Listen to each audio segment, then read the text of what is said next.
अगस्त, सितंबर और उसके बाद दिसंबर। सबसे पहला सवाल मेरा यही है कि सबसे खतरनाक महीना कौन-सा होने वाला है?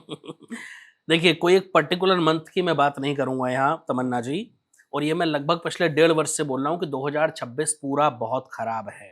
हुँ, 2026 बहुत सावधानी से दर्शकों को निकालना है। हुँ, 2026 अच्छा ना रहा है और ना बाकी का रहेगा। ये बड़ी सिंपल सी चीज़ मैं बता के जा रहा हूँ, और ये बहुत स्ट्रांगली मैं कहता हूँ क्योंकि मैंने गणनाएँ ऐसी अपनी जो करी थी, वो स्ट्रांग इशारा इस तरफ कर रही हैं। हुँ, ईश्वर करे कि सब कुछ बहुत अच्छे से निकल जाए, ये मेरी प्रभु से कामना है, प्रभु श्री राम से मैं यही जो है कामना करता हूँ।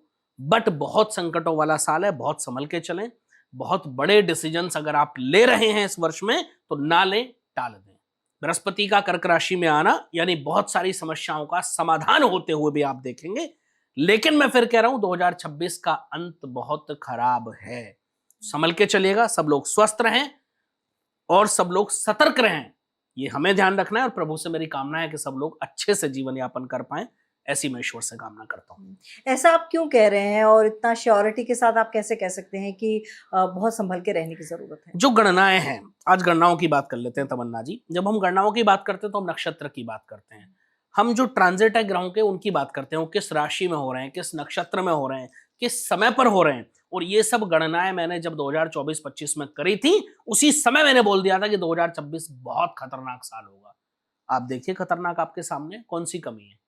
दुनिया भर में युद्ध, एनर्जी संकट, ये सब है।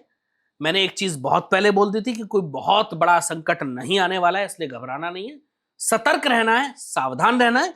जैसा प्रधानमंत्री जी ने अपील भी करी थी अभी कि भाई एनर्जी बचाओ, पेट्रोल डीजल बचाओ, और कोशिश करो कि बाहर ट्रेवल ना करो क्योंकि हमें अपनी इकोनॉमी बचानी है। तो वो सबको आई थिंक करना चाहिए फॉलो, और मैं तो रिलीजियसली फॉलो करूंगा जरूर, क्योंकि राष्ट्र की बात है और राष्ट्र हम सबसे मिल करके बनता है। जब हम राष्ट्र की बात करते हैं तो हर व्यक्ति का, जो उस राष्ट्र का नागरिक है, उसका सबका कर्तव्य है, तब एक राष्ट्र का निर्माण होता है। तो वो करना चाहिए, बस इतना ही ध्यान रखना है, बाकी घबराने की कोई आवश्यकता नहीं है। लेकिन हाँ, सतर्क रहें और अपना इमरजेंसी फंड 6 से 8 महीने का तैयार रखें। फिर बोल के जा रहा हूं, हर पॉडकास्ट में बोल रहा हूं, ये वन लाइन में समझ जाओ। अगर मैं हर पॉडकास्ट में कोई चीज रिपीट कर रहा हूं, इसका मतलब कोई एक बड़ा संकट आपको परेशान कर सकता है, बस मैं इशारा कर रहा हूं। आपने एक और चीज़ कही थी जी। कि अगर मैं गलत नहीं हूँ तो जून-जुलाई के महीने में फ्लाइट क्रैश का योग भी आपने शायद नहीं, बताया मैंने जनवरी में कहा था जो हो हो चुका। चुका। मैंने जून-जुलाई की कोई प्रेडिक्शन नहीं करी, लेकिन मैंने ये ज़रूर कहा है कि 2026 में और भी एयर ट्रैवल में दुर्घटनाएँ हम देख सकते हैं, जो हम आए दिन सुन रहे हैं। अभी 4-5 दिन पहले आई थिंक इंडिगो की एक फ्लाइट है, हाँ। उसमें लाइट कट गई थी। उससे पहले एक फ्लाइट का रनवे पर टायर फट गया था। हुँ, अमेरिका में एक एयर एम्बुलेंस। हाँ, उसमें दिक्कत आई थी। तो ये सब चलेगा पूरे वर्ष। ठीक है, ये होने वाला है, इसमें जो है इसलिए सतर्क रहना है बस सबको, बाकी कोई परेशानी का विषय नहीं है। अपने आप को तैयार रखें, प्रिपेयर्ड रखें, यही मेरी सबसे निवेदन है, यही मेरी सबसे रिक्वेस्ट है। अगर मैं पॉलिटिकल की जी। बात करूँ तो पॉलिटिकल भी कोई ऐसा नेता या फिर कोई मंत्री है जिस पर गाज गिर सकती है या फिर जिस पर मुश्किलें आ सकती हैं? मुझे नहीं पता ये पॉडकास्ट कब रिलीज होगा, और आज हम लगभग 20-21 मई को हम ये शूट कर रहे हैं, और मैं कह रहा हूं आपसे, कैबिनेट में बड़े बड़े नेताओं की छुट्टी होने वाली है। मुझे नहीं पता ये पॉडकास्ट ऑन एयर होगा उससे पहले हो जाए या बाद में हो, बट आज 21 मई को ये प्रोडिक्शन मैं कर रहा हूं, और मैं बड़ी बात आपको बोल करके जा रहा हूं, बड़े पॉलिटिकल चेंजेस 2026-27 में आप देखेंगे तमन्ना जी। ये मैं हर पॉडकास्ट में बोल रहा हूं, आज से नहीं बोल रहा, पिछले 1.5 वर्ष से बोल रहा हूं। हुँ, और बड़ी बात, 2 बड़ी भविष्यवाणियां मैं आपके चैनल पे करके जा रहा हूं। आने वाले 2 वर्षों में हुँ, इसरो नए नए कीर्तिमान बनाएगा और दुनिया नतमस्तक होगी हुँ, भारत के आगे। ईश्वर करे कि मेरी भविष्यवाणी सत्य हो, लेकिन ऐसा होता हुआ मेरी गणनाएं मुझे स्ट्रांग इशारा कर रही हैं, ऐसा होता हुआ मुझे दिख रहा है कि हुँ, इसरो बहुत बड़े अचीवमेंट्स करेगा, और जो हमारे राष्ट्र के लिए अच्छा है। ये हुँ, पॉजिटिव, कई लोग कहते हैं नेगेटिव भविष्यवाणियां ही करते हैं, तो बड़ी पॉजिटिव भविष्यवाणी मैं करके जा रहा हूं। दूसरी बड़ी भविष्यवाणी, पीओके तो आने ही वाला है, उसमें तो ज्यादा समय बचा नहीं है, 2026-27 मैंने बोला हुआ है लास्ट, ठीक है, वो तो मैं हमेशा से बोल रहा हूं। और बड़ी भविष्यवाणी मैं करके जा रहा हूं आज आपके चैनल पे, 2030 से 32 के बीच में मुझे भारत की सीमाओं का बहुत विस्तार दिखता है। अच्छा। ईश्वर साक्षी बने मेरे इस वाणी के, और समर्थन अपना आशीर्वाद दें कि ऐसा हो, क्योंकि ये हम सबके लिए एक पॉजिटिव साइन है। हुँ, कहीं ना कहीं मुझे ऐसा लग रहा है कि हम और आप बहुत खुश होंगे, क्योंकि ये जो विस्तार होगा, ये सनातन की दिशा में एक बहुत बड़ा कदम होगा। अभी मैं इशारा कर रहा हूं, मेरे इस इशारे को समझना, और जिस दिन वो विस्तार हो उस दिन देखना तमन्ना जी, आप मेरे इस वाक्य को याद करेंगी कि इस सनातन की दिशा में एक बड़ा कदम होगा। यानी कि हिंदू राष्ट्र। नहीं, भारत की सीमाओं के विस्तार की मैं बात कर रहा हूँ। हिंदू राष्ट्र होने में अभी थोड़ा समय है, लेकिन भारत की सीमाएं बढ़ती मुझे दिख रही है। ठीक। हो सकता है कुछ इस्लामिक कोई नई मंदिर या कुछ भारत में जुड़ जाए, जो अभी भारत का हिस्सा नहीं। ईश्वर करे ऐसा हो। चलिए, ये भी हमने पॉलिटिकली भी जी। आपसे बात कर ली।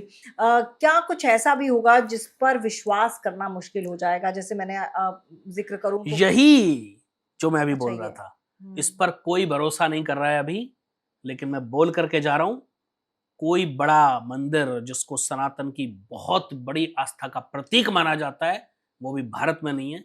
हो सकता है 30-32 तक वो भारत का हिस्सा बन जाए। चलिए, जी। अब आपकी जो फोटे है उसमें चलते हैं, जी। रेमेडीज पे, है ना? अब रिश्तों की बात कर रहे हैं तो पहली रेमेडी आप रिश्तों से ही शुरू कर दीजिए। बिल्कुल, अगर आपके रिश्तों में दिक्कत है, अगर आपके रिश्तों में बहुत प्रॉब्लम आ रही है, आपके रिश्ते अच्छे नहीं चल रहे हैं, तो आज एक महा उपाय बता के जा रहा हूँ, जो मैंने आज तक किसी पॉडकास्ट में नहीं बताया। ये दोनों पति पत्नी को साथ मिलकर करना है। क्या करना है? बहुत छोटा सा उपाय है। आपको एक लोटा लेना है स्टील का, किसी भी सोमवार से आप शुरू कर सकते हैं बेझिझक, कोई सोचने की जरूरत नहीं, किसी भी समय से शुरू कर सकते हैं, कोई शुभ या अशुभ मुहूर्त देखने की आवश्यकता इसमें नहीं है। एक स्टील का लोटा लो, उसमें पहले जरा सा गंगा जल डालो, उसके बाद जरा सा दूध डालो, फिर थोड़ी सी दही, एक बूंद घी, जल और जरा सा मीठा, कुछ भी, और दोनों पति पत्नी जाओ और अपने हाथ से शिवलिंग पर चढ़ाना शुरू कर दो। पहला उपाय। दूसरा, दोनों में से कोई भी एक पार्टनर शाम के समय सूर्य अस्त होने के बाद शिवलिंग के पास दीपक जलाना शुरू कर दे और महादेव से प्रार्थना करे, हे प्रभु हमारे रिश्ते अच्छे रहें। मैं विश्वास दिला रहा हूं, आप अपने रिश्तों में बढ़ोतरी होते हुए देखेंगे, आप अपने रिश्तों में स्वीटनेस आते हुए देखेंगे। और अगर मतलब अब गलत मत लीजिएगा, अगर कंट्रोल करना हो किसी को, अगर मतलब पति ज्यादा मतलब पॉजिटिव सेंस में, पॉजिटिव सेंस में, क्योंकि कई बार ऐसा होता है कि रिलेशनशिप में एक बंदा ज्यादा डोमिनेंट होता है, चाहे वो पत्नी हो या पति कोई भी हो सकता है ना, तो उस चीज को बैलेंस करने के लिए आप क्या बताएं? देखो, मैं सबसे पहले तो बता दूं कि ये अशीकरण वशीकरण ये सब नहीं, बेकार की चीज है, इसलिए मैं ठीक है? नेगेटिव मत हाँ, बताइए। और मैं उसका समर्थन भी नहीं करता हूँ, क्योंकि वो संभव नहीं है, वो चीज, वो प्रैक्टिकली नहीं है। बट हाँ, अगर कोई कुछ ऐसा है कि आपका रिश्ता बहुत टॉक्सिक है या बहुत प्रॉब्लमेटिक है, तो भाई इसमें सिंपल मैं एक ही चीज कहता हूँ कि आप बैठ के बात कीजिए। अगर आपको लगता है कि आप दोनों साथ रह सकते हो तो रहिए, नहीं तो अलग हो जाइए। कोई फायदा नहीं है पूरा जीवन घुट घुट के निकालने से। इस बात के लिए मैं बड़ा स्पष्ट कहता हूँ और हमेशा कहता हूँ। कुछ लोग हो सकता है मेरा विरोध भी करेंगे कि सनातन में तो डाइवोर्स की कोई परंपरा नहीं है। मैं भी कहता हूँ रिश्ते को आखिरी क्षण तक चलाने की कोशिश कीजिए। बट अगर वो रिश्ता इतना टॉक्सिक हो रहा है, जैसे अभी कुछ केसेस में मुझे देखने को मिलता है कि पति ने पत्नी का मर्डर कर दिया, पत्नी ने पति का, तो उससे बेहतर तो ये है कि फिर आप अलग हो जाओ। ये सब करने की आवश्यकता क्या है? तमन्ना जी, अगर आज किसी व्यक्ति की और उनकी पत्नी के रिश्ते अच्छे नहीं है और उनको लग रहा है कि भाई नहीं रह पाएंगे साथ, तो एक दूसरे को मारें या एक दूसरे को दुनिया भर की जो है खींचातानी करें, उससे बेहतर है कि अलग हो जाओ। वो ज्यादा अच्छा है। और फिर वही बात आती है, मुझे लगता है कि इसमें पेरेंट्स की भी बहुत बड़ी भूमिका होती है, सबकी होती है, पूरे परिवार की होती है। हाँ, वही मैं फिर से कहूंगी, खास तौर पे जो हमारी जनरेशन वाले हैं, थोड़ा उनको थोड़ा सा मतलब ये सोचने की जरूरत है कि अगर कहीं से भी आपको लग रहा है कि आपका बेटा या बेटी शादी से परेशान, बजाय ये कहने की एडजस्ट करना पड़ता है, ये मैं पेरेंट्स को बर्तन खड़कते हैं। क्षमा कीजिए, मैं आपको टोक रहा हूँ। मेरे पास परसों ही एक केस आया तमन्ना जी। वो बिटिया 10 साल से अपने पति से अलग रह रही है, पति सिर्फ खर्चा देता है। वो बिटिया रो रही है मेरे ऑफिस में बैठ के, कह रही है गुरुजी मुझे ये समझ नहीं आ रहा कि मैं ये शादी क्यों चलाऊं। बिल्कुल बात सही है, बिल्कुल। केवल पैसे के लिए नहीं, मैं सक्षम हूं, मैं कर सकती हूँ, लेकिन मेरे माँ बाप मुझे शादी नहीं तोड़ने दे रहे। कहते हैं हमारे यहाँ खानदान में शादियां नहीं टूटती। तो मैंने उन माँ बाप से भी प्रश्न किया, मैंने कहा अभी ये जो बिटिया है, जो बहन है हमारी, ये एक बंधन में बंधी है, ठीक है, मजबूरी है इसकी क्योंकि आप शादी नहीं तोड़ने दे रहे, लेकिन उस शादी से कोई सुख तो है ही नहीं उनको, ना वो कोई जिम्मेदारी निभा रहे हैं जो एक पति की होती है, ना वो अपनी कोई ड्यूटी पूरी कर रहे हैं, सिर्फ पैसे दे दे रहे हैं उनको। पैसे वो कहती है मुझे जरूरत नहीं है, मैं इनफ कमा रही हूँ। तो क्यों उस रिश्ते में बंध के रहना है? कम से कम अकेली रहेंगी तो अपनी जिंदगी तो खुशहाली से जिएंगे। बहुत समझाया उनके माँ बाप को, फिर भी मानने को तैयार नहीं है। कह रहे गुरुजी नहीं, हमारे खानदान में तलाक नहीं होते, डाइवोर्स नहीं होते। तो ये अगर कोई माँ बाप कर रहा है तो ये गलत है, इसका मैं पूरी तरह से खंडन करता हूँ। अब देखिए ना, आप अपने बच्चे की खुशी भी तो देखिए ना। अगर आपका बच्चा जेन्युइन रीजन से अगर लग रहा है कि उस शादी में दिक्कत है और तोड़ रहा है, तो ठीक है भाई, अपने बच्चे का समर्थन करो, लेकिन रीजन जेन्युइन होना चाहिए, रीजन गलत नहीं होना चाहिए। अगर गलत इंटेंशन से या गलत कारणों से शादी टूट रही है तो उसका मैं खंडन करता हूँ पूरी तरह। बिल्कुल बिल्कुल जी बिल्कुल।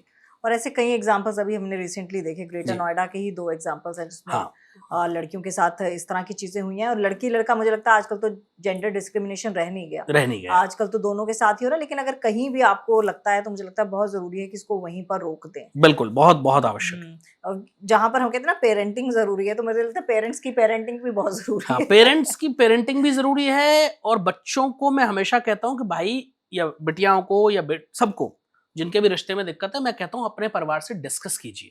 कुछ लोग डिस्कस ही नहीं करते हैं, खुद में घुटते रहते हैं। ऐसे बहुत एग्जाम्पल मेरे पास है तमन्ना जी। और मैं उनको समझाता हूँ कि भाई आप अपने पेरेंट्स से डिस्कस कीजिए, अपने भाई से, अपनी भाभी से, अपने बहनों से, आपके जो भी रिश्तेदार हैं उनसे अपनी चीजों को डिस्कस कीजिए कि मेरे साथ ये प्रॉब्लम हो रही है, तो कहीं ना कहीं से रास्ता निकलेगा। कई लोग खुद में ही घुट घुट के जीते रहते हैं, वो गलत है और वो एक दिन बहुत बड़ी प्रॉब्लम का कारण बन जाता है। लेकिन मुझे लगता है वो डिस्कस करने वाला कॉन्फिडेंस इसलिए नहीं आ पाता क्योंकि फिर वही बात आती है कि परवरिश ही उसी परिवेश में हुई है मैं कि मानता हूं, शादी है, उसको लेकिन निभाना है। मैं मानता हूं लेकिन कहीं ना कहीं हमें थोड़ा सोच को बदलना सोचना वो पड़ेगा, बदलना बदलना पड़ेगा, पड़ेगा। 100% बदलना पड़ेगा। चलिए आगे चलते हैं। बिल्कुल पैसे की अगर किसी को दिक्कत है, अगर, तो क्या, मैं तो कह रही हूँ कि हर मिडिल क्लास को पैसे की दिक्कत ही है, तो पैसे की सबको है। दिक्कत है, कर्जा है, क्या किया जाए? देखिए, अगर बहुत ज्यादा फाइनेंशियल प्रॉब्लम आपको आ रही है, बहुत ज्यादा कर्जे आपके ऊपर हो रहे हैं, कहीं से कोई रास्ता नहीं मिल रहा है, तब के लिए मैं एक महा उपाय आपको बता के जा रहा हूँ। बहुत बड़ा उपाय है। 1.25 किलो लड्डू, देसी घी के, जो बरीक बूंदी वाले लड्डू आते हैं, देसी घी वाले, बरीक हो मोटी बूंदी हो कोई फर्क नहीं पड़ता, देसी घी वाले हो। 1.25 किलो लड्डू का भोग 3 बुधवार गणपति जी के मंदिर जाके लगा दो और वहां बैठ के श्री गणपति ऋणहर्ता स्तोत्र का पाठ कर लेना। ठीक है। और गणपति जी से प्रार्थना करना कि हे प्रभु, मेरे फाइनेंशियल जो भी रास्ते हैं वो खोलो, मैं परेशान हूं। मैं निश्चित रूप से आपको विश्वास दिला रहा हूं कि गणपति जी की कृपा होने में समय नहीं लगेगा। करके देखिए, बहुत सारे लोगों को रास्ते मिले इस उपाय से। इतना आप प्रबल उपाय है। आपका एक उपाय बहुत वायरल हुआ था मेरे वीडियो पे, मतलब बहुत मिलियंस, उसके 3-4 मिलियंस व्यूज आए थे। मैं चाहती हूँ दोबारा आप बताएं, खीर से जुड़ा हुआ कोई उपाय था पैसों मुझे को लेकर या कर्जे को लेकर? मैं हमेशा कहता हूँ माँ लक्ष्मी को खीर का भोग लगाएं, वो तो मैं लगभग बहुत बार चर्चा कर चुका हूँ। मैं हमेशा कहता हूँ माँ लक्ष्मी को और भगवान विष्णु को खीर का भोग लगाओ, बड़ा प्रबल उपाय है ये।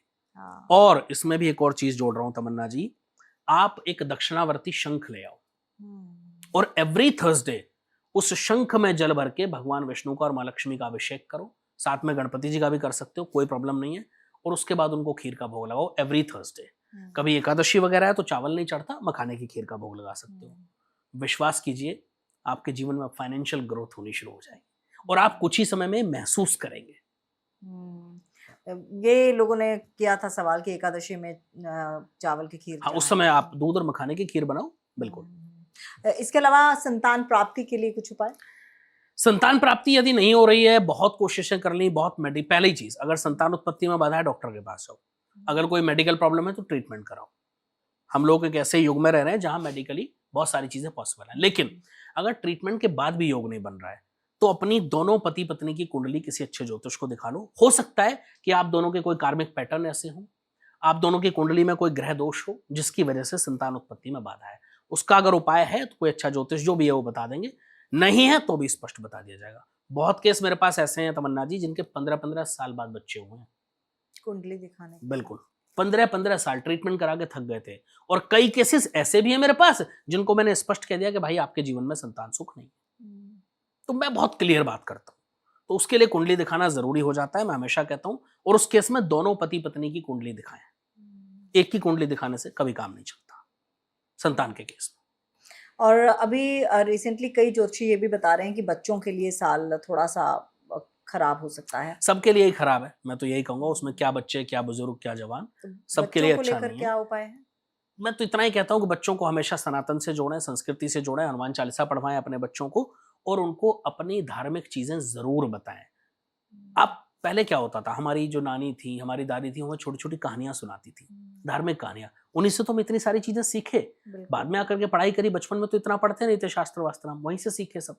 तो आज भी उस चीज की आवश्यकता है कि अपने बच्चों को अपनी संस्कृति के बारे में जरूर बताओ। एक चीज ध्यान रखना, मैं सभी दर्शकों से हाथ जोड़ के निवेदन करता हूं, अगर हमारी आने वाली पीढ़ी धार्मिक होगी तो ही हमारा भविष्य उज्जवल होगा, वरना नहीं होगा। ये समझ लो। और ये हर सनातनी को समझना है, हर सनातन को मानने वाले व्यक्ति को ये समझना है। और इसको फॉलो करना है। ये करना शुरू कर दो, आप देखना कि आपका बच्चा आपको वृद्धाश्रम में छोड़ने नहीं जाएगा।